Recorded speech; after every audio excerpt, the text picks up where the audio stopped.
Welcome back to the SwimSwam Breakdown. I'm your host, Coleman Hodges, coming to you from Austin, Texas, joined by Yin Lee from Evanston, Illinois.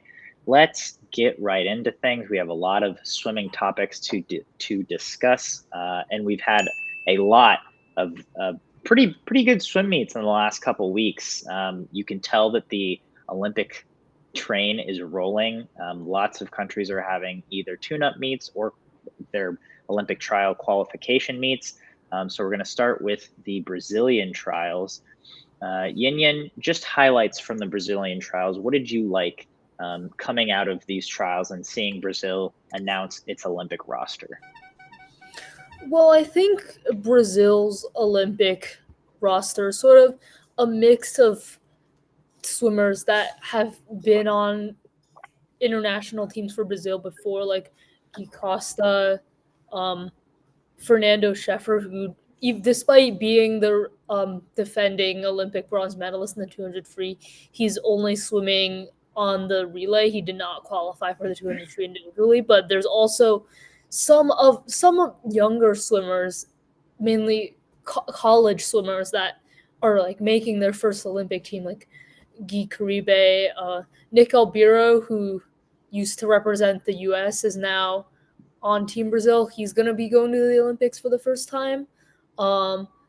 Stephanie Balducini, I think she's been on a few international teams before, but she's still pretty young. So I think this sort of like changing of the guards for the Brazilian team is sort of in place right now.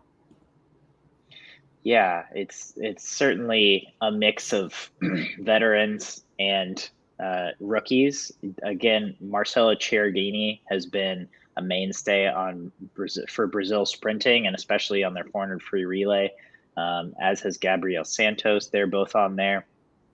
But yeah, like you said, I'm really excited to see what Gui Caribe has in the 100 freestyle and the 50 freestyle going into the Olympics. He was 21.8 in the 50 at these trials, and then I believe he was 47.9 in prelims, and then he went a little slower at night, but still got under the Olympic qualifying time and won the event.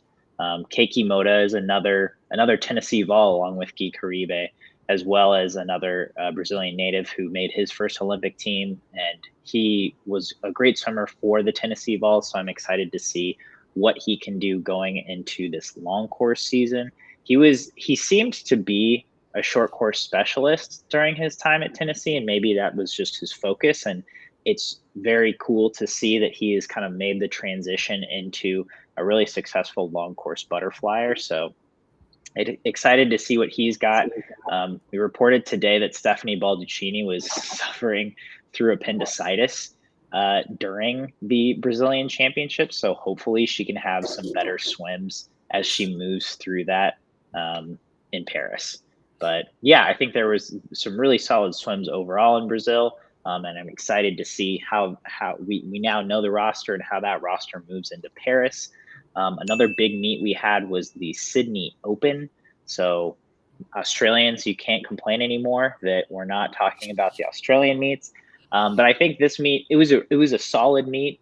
It was very comparable times wise to a pro swim meet that we would have here in the US. I think a lot of really nice times, nothing that stood out to me a whole lot. I would say the swim of the meet for me was probably not even from an Australian. It was from Lewis Clarebird of New Zealand, who dropped 4:08.7 in the 400 IM, which would have won a gold medal in Tokyo, I guess. So that's pretty dang solid time.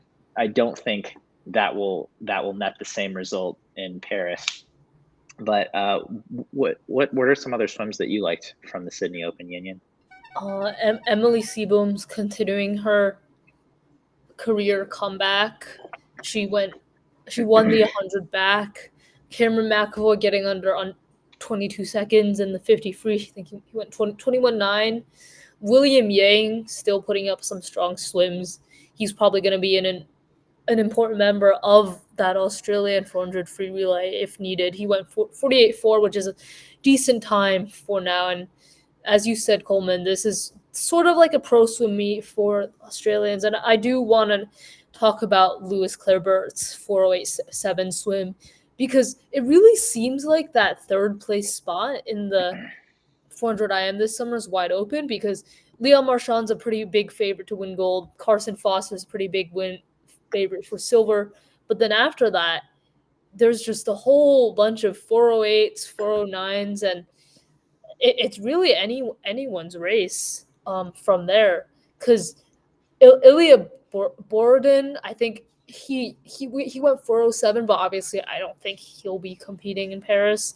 So other than him, like there's just like a really wide open like spot there for that bronze medal position, and looks like Louis Clairbert's like really establishing himself. Yeah, I think it's interesting that you say Carson Foster is like, I guess I would agree with you that he's a favorite for silver, but just like time wise, his 406. Yeah, agreed. Yeah, and I hadn't thought about that fact until you brought it up, and I would have to agree. But we saw him go 406 and win silver behind Leon last summer at World Championships, but then in February at the 2024 World Championships, we saw him get fourth by a very narrow margin with a 412, while Louis Clairbert won that race in 409. So he was faster at the Sydney Open than he was even in February at the World Championships. So I agree that it does give him quite a bit of momentum coming into Paris, and I think we'll see where Carson's at a little more come trials. He's about to compete this weekend at a local meet in Austin, and we'll get to that in a minute. But yeah, I think that was a great swim for Louis. I think there were a lot of, again, just like solid swims. A couple that stood out to me: Rikako Iki continues her comeback after beating leukemia, 57.6 to take the women's 100 fly. Matt Temple was 51.2 in the men's 100 fly. He's just continuing to look really stellar and continuing to put his name out in an ever-growing field of a very competitive men's 100 fly coming into Paris. Diaceto, 156.99 in the 200 IM. 17-year-old Olivia Wunsch, who is seemingly one of the up-and-coming Australian sprinters on the women's side, was 54.0 in the 100 free, which it seems like a super solid result for her. Speaking of teenagers, Ella Ramsey went 106.8 in the 100 breast, and 106.8 is probably not going to be good enough to make the team, just because there are a lot of swimmers in that 106 high range for Australia right now. I think Jenna Strauch, Chelsea Hodges, but she's still pretty young, so it's like that's someone you've got to look out for. Yeah, very solid swim for her, and as only a teenager, 19 years of age. So yeah, I think Sydney Open, again, good meet, solid meet, fun to watch. Yeah, let's just move on to the domestic meets here in the U.S. that we've got coming up this weekend, notably the Atlanta Classic, where a lot of the prominent Florida pros and college swimmers will be competing, as well as the Longhorn Elite Invite, where a lot of the prominent Texas pros and swimmers will be competing. Who you looking out for this weekend? There's also a meet in Irvine, but I couldn't find the psych sheets, so I don't actually know who's swimming at that.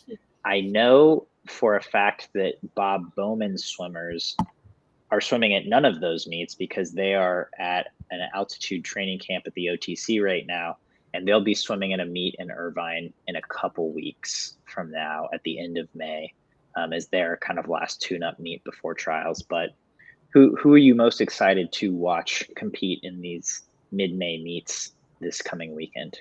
I mean, Caleb Dressel's always a pick. It's been really cool to see his progression throughout the season, how he's just getting seemingly faster and faster every meet. Katie Ledecky swimming the 200 IM. That's not really typical of her. I think that will be interesting to watch. And everyone else, it feels like these sorts of meets, like they're not swimmers that typically stand out in season. But it's just nice to get like a meet where there's a ton of familiar faces, just like with the Pro Swim Series meets. One of the final tune-up meets before trials, I'm assuming, for a lot of these swimmers. So if there's like maybe like a fast swim that from someone who wasn't really a contender for an Olympic trials event before SME, but now they are, like, that's the sort of stuff that you're looking out for. Yeah, and one of specifically one example of that to me is potentially Bobby Fink in the men's 400 freestyle. We don't really know if he's outside of the 800 and 1500, where he's obviously the favorite to win at the U.S. trials. He's kind of played around in the past with swimming both the 400 IM and the 400 freestyle at trials meets. He's gotten third in the 400 IM at trials meets at least once. I want to say maybe twice even. I think it was but twice, maybe even 3 times in a row. I know he got third last year. He got third the year before. I can't remember if he was third. No, he was not third in 2021. Carson was third at 2021. The last 2 years he's been third, and it's been like really, really close as well. Yeah, and I think in 22 at World Champ Trials, he almost got second, and Chase Kalis just beat him out. And then in 23, Carson and Chase, I believe, were pretty solidly first and second, but then he just touched out Jay for third place ahead of the fourth place. But I'm curious if his mentality around the 400 IM versus the 400 free has changed, and if he might try to target the 400 free instead of the IM, given the depth of that field. It wouldn't make a ton of sense to me, just because he seems more suited for the 400 IM than the 400 free, given the speed it takes to have a really good 400 free on the international stage. But he is entered in the 400 free in the Atlanta Classic, so maybe he's toying with it, and we'll see how that goes for him there. Yeah, he's probably just swimming this event as like a casual, like, gotta get more racing in type of thing. Yeah, I don't really see him swimming it at trials, just because I don't think this year is the time to add like a new event to your resume, especially when you're a distance swimmer and you already have a lot on your plate. And honestly, I would even be surprised if he decided to swim the 400 IM at the Olympics if he made the team for it, just because he's already swimming an 800 and a 1500. I don't know why you'd add one of the most taxing events to your lineup when you're already doing a lot of distance. Maybe since it's like one of the first days of the meet, I believe, the 400 IM, he might do it to like get in a warm-up swim or whatnot, but I don't know. Yeah, so I don't know either. I think if he made the 400 IM at trials, I'm guessing he would swim it just because it's at the beginning of the meet. Yeah, that's what I'm thinking. Just swimming it as like a no pressure, get in the water type situation. Yeah, but we'll see how that goes. And and a lot of exciting swimmers from Florida at the Atlanta Classic, including Bella Sims, who I'm excited to see race long course for, I think, the first time since NC2A's or the NC2A season concluded. So we'll kind of see how her training at Florida has impacted her long course racing, especially in season. I foresee her having a good Olympic trials, but a month out from Olympic trials, she might be in a pretty different place. So we'll see how that is. She had some pretty great racing in season in yards, so I'm curious to see how that goes in meters. And then in terms of the Longhorn Elite invite, some pretty standard names, who all of which are located in Texas: Carson and Jake Foster, Luke Hobson, Will Lacone, Shane Casas. I feel like we haven't seen Shane race a whole lot lately. So if he does in fact race, it'll be nice to see where he's at, even though where he's at in season doesn't always indicate where he's going to be at the end of the season. On the women's side, we've got Lydia Jacoby and Anna Ellent, Erica Sullivan, Jillian Cox, Erin Gimmel, We've got the SMU pros, which include Kasha Wasik, Nick Fink, and Santo Condorelli. Maximus Williamson is a young age grouper who's going to come on down from Dallas. And then we've also got Rex Maurer on the psych sheets, who notably is in the transfer portal.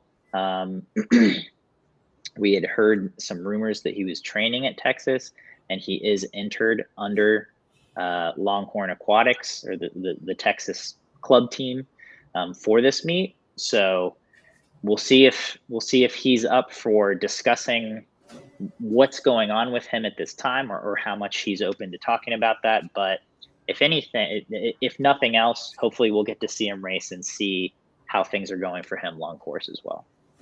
Unrelated, but I just saw a tweet saying that Olympic trials is in less than a month. That is insane.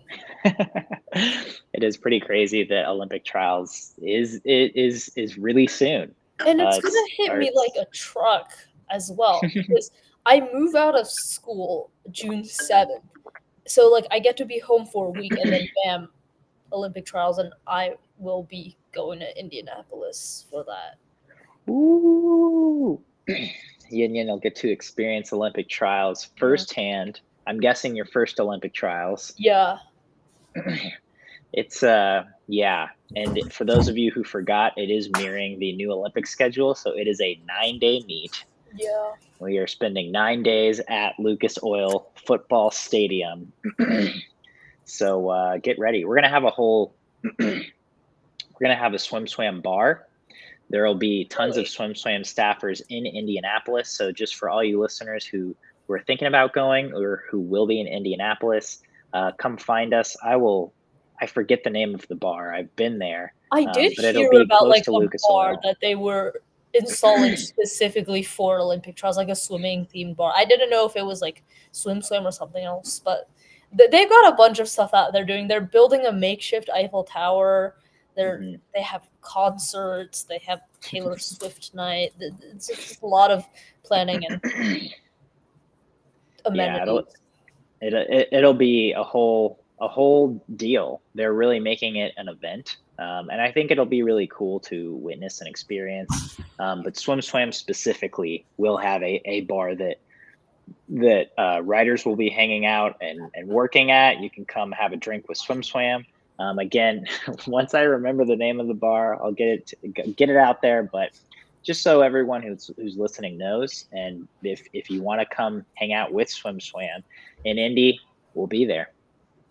So it is pretty crazy that it's in less than a month, though. All right, so those are the big meets that have happened and are going to happen. One other very big piece of news was one head coaching role was filled at Texas A&M. You have the new director of swimming position held by Blaire Anderson, formerly Blair Bachman. She was the associate head coach of Virginia for the last, I think she's been there since Todd DeSorbo has been there. So about 6 or 7 seasons. She's had a ton of success coaching under Todd DeSorbo. She is primarily the women's mid-distance coach, which includes names like Alex Walsh and Ellen Nelson. She was the primary coach for Paige Madden as well. So a lot of extremely successful women have come from her UVA mid-distance program, and now she's going to get the opportunity to not only be a head coach, but the director of swimming at Texas A&M University. And we don't quite know what that means yet. We have not received word of whether Jay, the head coach of the men's team, Jay Holmes, and his associate head coach, Jason Kalanog, are going to stay on staff, or if they're going to stay with the men's team. And then Blaire will just essentially be the head coach of the women's team, but also running the swimming program.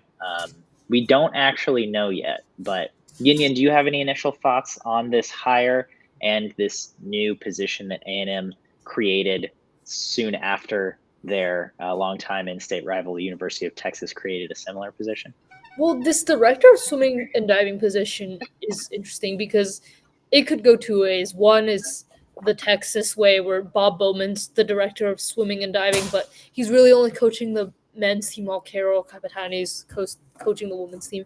But then you see at Minnesota, they also have a similar position where I think Kelly Kramer is the director of swimming and diving, but they have two separate men's and women's coaches. Actually, no, not two separate. They have a coach and they have a director of swimming, I believe. So it could definitely go either way where there's still a coach for Texas A&M, but then Blaire takes on like this oversight position. But then based on the fact that she has a large that she's coming off of coaching so many great swimmers has me believing that she'll also have a direct coaching role as well, especially with the female swimmers. Then since I think a lot of Texas A&M's top swimmers, or at least in the past as well, have been those sort of like mid-distance IM swimmers, like Chloe Stepanek, who's not there anymore. That's what she specialized in. Julia Gorczyk, the 400 IMer. She's also one of their top swimmers. And then in the past, you saw like Sydney Pickram was also a mid-distance type of swimmer. Like those types of swimmers were the swimmers that really excelled at Texas A&M. So I think Blaire will be able to continue that with a sort of rising program. Definitely.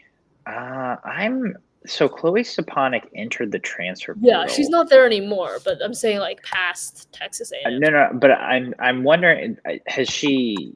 I don't know if she's committed to anywhere yet. I don't think she has. So I mean, if it worked out, because she's transferring as a grad transfer, but if it could work out where Blaire could keep her. I mean, I feel like that would be a huge get and probably a huge pillar of setting a culture for Blaire, because I'm assuming that Chloe is probably an important piece of the current team. So if she could, instill some faith, if Chloe showed faith in Blaire, that might be really helpful for her kind of setting the tone with the rest of the team. So I guess we'll see how that evolves. But yeah, we don't have a ton of information now. I'm scheduled to talk to Blaire. She agreed to do an interview in a few weeks once she's kind of established at A&M and things have settled down. I'm sure there's a lot of moving pieces.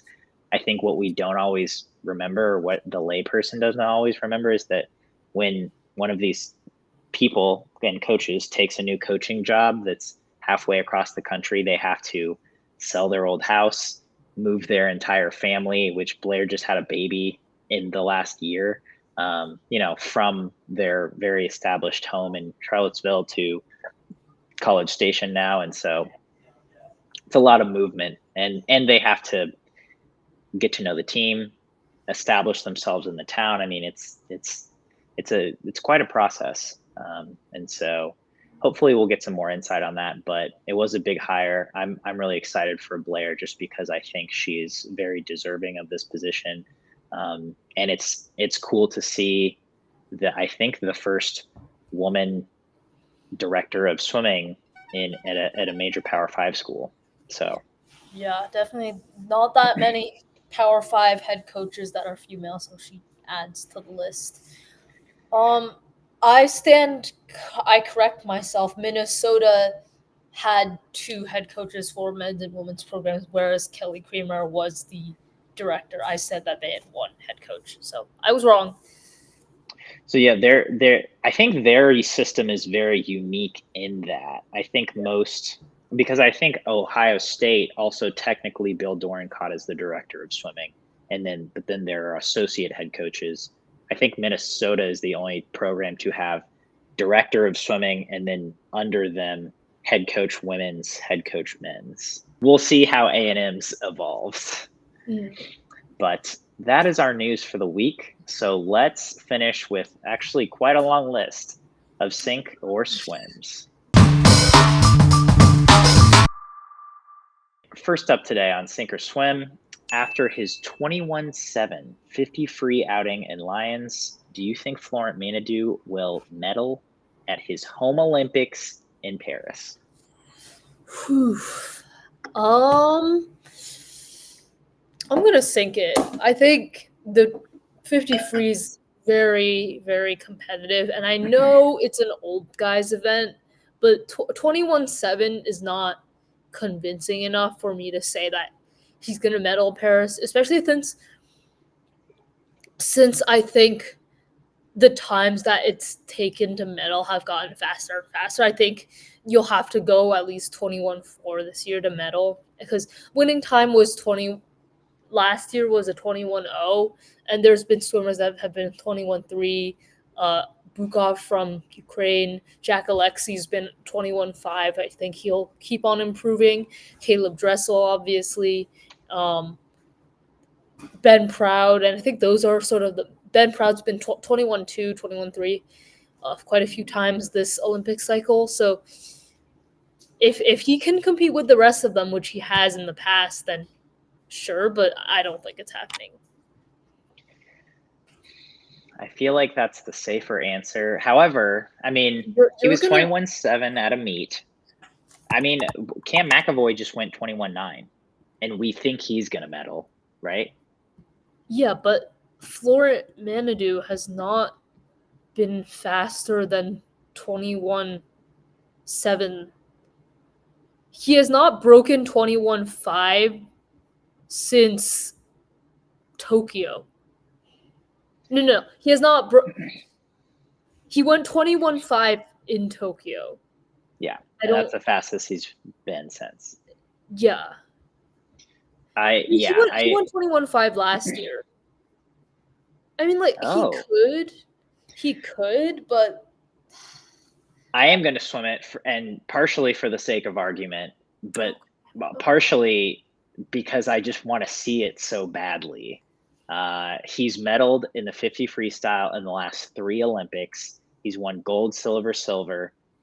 And I think this Olympic cycle, he probably managed his emotional stock such that it was after Tokyo, he took it down. He gave himself a long break, and then he very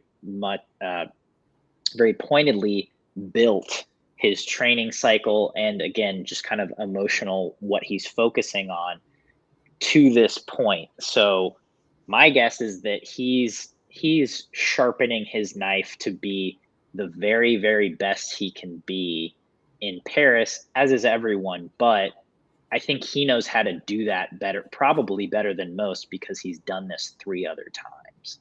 And you do have a point. I think the thing that's going in his favor the most is his experience and primarily his Olympic consistency. And I think having that Paris motivation might really tip the scale in his favor. I'm still gonna say no for now because recency. Yeah. But you could be right.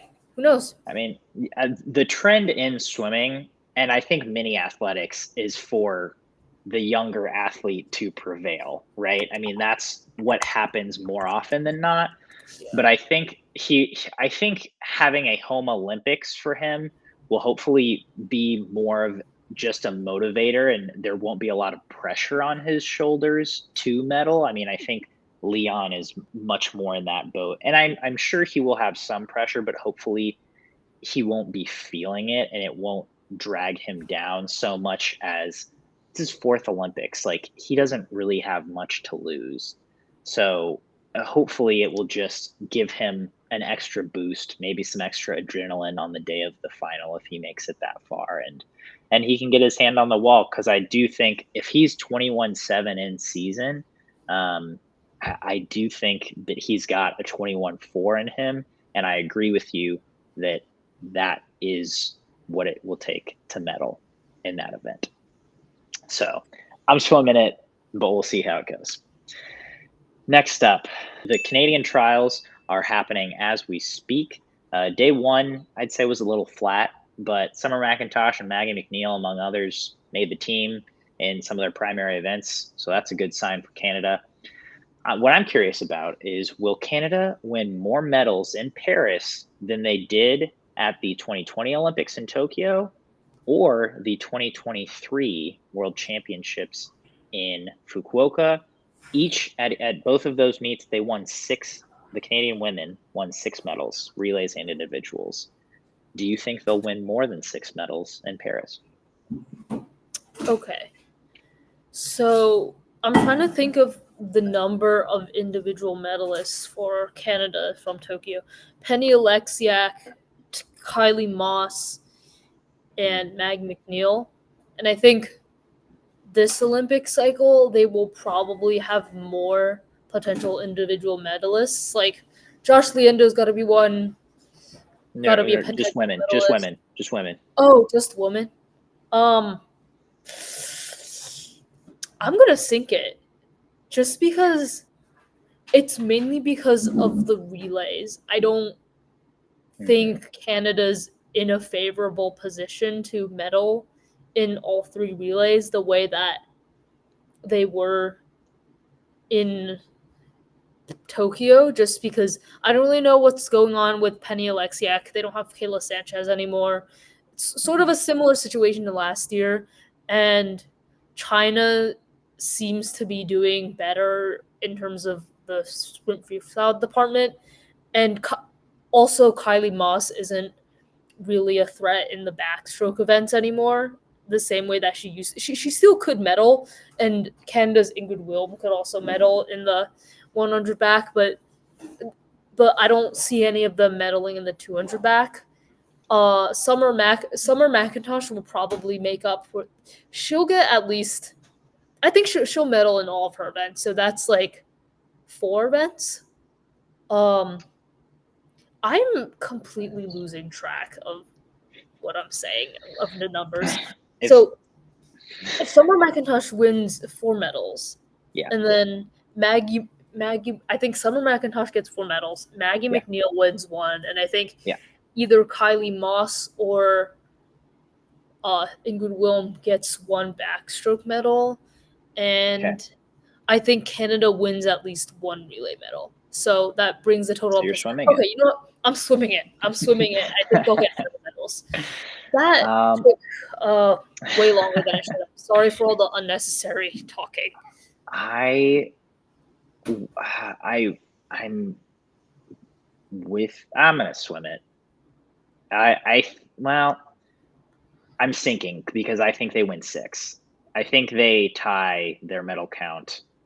I was actually wrong. They won 5 at the 2023 World Championships, but they won 6 in Tokyo. So I'm leaving room for error there, just because Summer might not medal in one of her events, or the backstrokes are really loaded, and I'm less sure about Ingrid and Kylie there. But I do think the medley, their women's medley relay has a great shot. I think their free relays have an outside shot. And so I think 6 medals is my sweet spot for the Canadian women, so that I don't think they're going to win more. So I'm sinking it. But there you go. All right, next up. We had previously reported that Ahmed Hafnaoui is out of Paris. Now we're reporting that we are unsure that he's there. So sink or swim, will Ahmed Hafnaoui compete in Paris? I'm going to sink it. I think there's clearly something going on with him. I don't know what it is. And the fact that, like, he's already, like, unsure. I think he's saying that he's unsure just to, like, not be, like, just to not have anything set in stone. But just based on his performances at Doha and, like, his struggles at Indiana and with, like, trying to get a visa and not being able to train, he hasn't really swam that often this year. So just all signs are pointing to the fact that he's probably not going to be in Paris. I'm with you there. I'm sinking it. It doesn't look good. If he is there, it doesn't seem like he's going to swim very well. And if that's the case, it's cool to go to an Olympics, and I think qualifying for an Olympics should make you an Olympian for that Olympics, even if you don't end up going. But yeah, clearly something is up. And so it doesn't seem very worth it for him to go at this point. Obviously, I don't know. But I'm going to sink it as well. It seems more likely than not from what we've heard and what we know that he won't be in Paris. As sad as that is, because he was just a triple threat in the men's distance freeze, and I think everyone really wanted to see him be a part of those massive showdowns. In similar news, we reported that Kristof Milak missed 32 of 38 practices after the Hungarian Championships, which is just weird, and I don't know how this information was received or why the Hungarian media really reported it. Period. I guess we reported it too, but only because they did. It's just an interesting piece of information to report. This kind of is the latest in the Kristof Milak training, not training saga. We don't really know what's going on with him. Do you think this is true? Sink or swim, did Kristof really miss 32 of 38 practices? Well, I don't really want to use this podcast to speculate about whether media is spreading misinformation, but I just want to point out that I think it's a little weird that they're counting the specific number of practices that he's missed in a specific number of days. It's like they're logging something. And I don't know. It just feels like there's a lot of stuff being said about Milak that's not coming from him specifically. So that in itself is a little fishy to me. A diplomatic answer, and I respect it, Yin Yin. I agree with you that it's weird that there has been so much information about him, and I think swimming is a much bigger deal on a national scale than it probably is in the U.S. It's probably a much more prominent sport there, and so it is reported on more, which I get. But I just don't feel like this is true, and I'm not saying that the media outlet was necessarily spreading misinformation. Maybe that's what they were told or heard. But in reality, I can't believe that someone who is preparing for an Olympic Games and had the and put up the times that he did at Hungarian Championships, and someone who's swimming at the upcoming European Championships would miss 32 of 38 practices, like not for a physical health related reason. So I just don't think this is accurate, but so I'm thinking it, but who knows? There's been a lot coming out over Milak, to the point that it's kind of like you have to take it with a grain of salt, because regardless of what is true or what is not true, he swam really well at Hungarian Championships. So like he looks like he's doing at least okay. Yeah, for sure. Yeah. All right. Next up, Katie Ledecky said that she intends to make a run at the 2028 U.S. Olympic team. Obviously, the 2028 U.S. Olympics are taking place in Los Angeles, in the United States. It would be a home Olympics. It would also be Katie Ledecky's 5th Olympic Games if she did qualify, if she did make a run and qualify for those Olympics.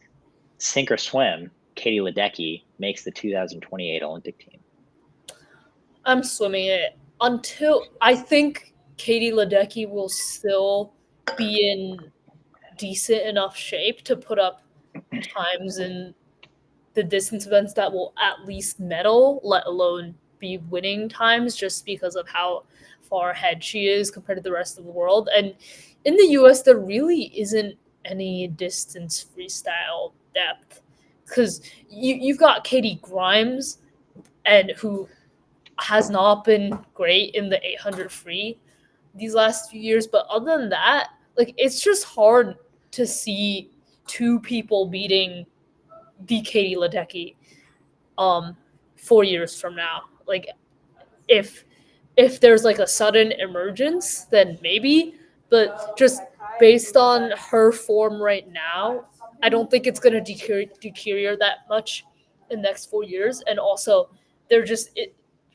looking at it now. There doesn't really seem to be any imminent emerging threat. Also, she will do what it takes to swim at a home Olympics. Like there will be no slowing down training wise. I will say 4 years is a really long time.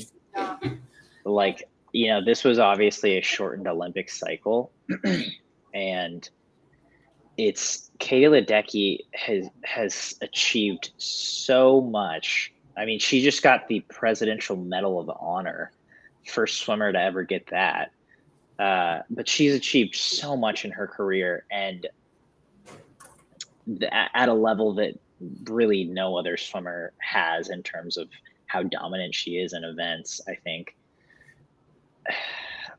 But she'll be 31 in 2028. She's already 27 for this Olympic trials. She'll be 31. It's really hard for me to say definitively, yes, she's going to make that Olympic team, especially in the events that already favor younger swimmers, which are the longer ones. Completely turned that narrative upside down. That is true, but she's a freak, and it's just 4 more years of her like grinding distance practices and putting her body through like the most hellacious swimming that you can do. I'm gonna swim it, but I think she would make it on the relay in the 200 free. Wow. Like, I think in 4 years, but the thing American female distance swimming will elevate. Yeah, but that's not really happening in the longer distance events. Like, yeah, you're seeing a lot of younger talent in like the 200 free, maybe in the 400 free, but it just drops off after the 800. Like, no one wants to do that. Like Bella Sims, it's a good point. She doesn't want to do that. Claire Weinstein, maybe Claire Weinstein, but like she's also her better events are like sort of 200, like mid-distance, 400. Yeah, Julian Cox, maybe Kayla Hahn, but it's just right now it's kind of hard to see 2 women beating her out. And I think Katie Ledecky, she's one of those swimmers that like enjoys staring at a black line every day. She's sort of like Tom Brady in that regard, where like she's so obsessed with her work, and that's what she wants to do, and that's what she genuinely enjoys. And I think that's what makes her so great. That's what makes her so dominant. And I think someone like her definitely will have the willpower and like the stamina to stick it out for 4 years if it means getting the chance to swim at a home Olympics. Man, I will swim it as well, because I can't say Katie Ledecky isn't going to make an Olympic team, but 4 years is just such a long time to be like, all right, I'm marrying swimming the mile and the 800 for another 4 years. Like, we've never seen a distance swimmer have success and swim into their 30s. I don't think. How old's I know men's swimming's different, but how old's Paul Trinieri? It's a good question. Let's see. What if Sun Yang comes back and starts swimming in his 30s? Greg's 29. So I mean, he's not 30. And he won't, let's see, when's his birthday? He won't be in Paris. He'll still be 29. So, I mean, I did not know that. He's obviously done it. I feel like maybe some open water swimmers did it as well, but I don't think open water is different. I feel like open water you see Diana Nyad. Right. Yeah, I agree. Open water is different. So, like, if she made an Olympic team at 31 in a distance event, she would, it'd just be adding more to her already exceedingly historic legacy. Yeah. Like, regardless of what happens in Paris, she's already the greatest female swimmer of all time, in my opinion. Yeah, agreed. All right. Well, that is our news for today. Thank you for tuning into the SwimSwam Breakdown, and we will see you next time.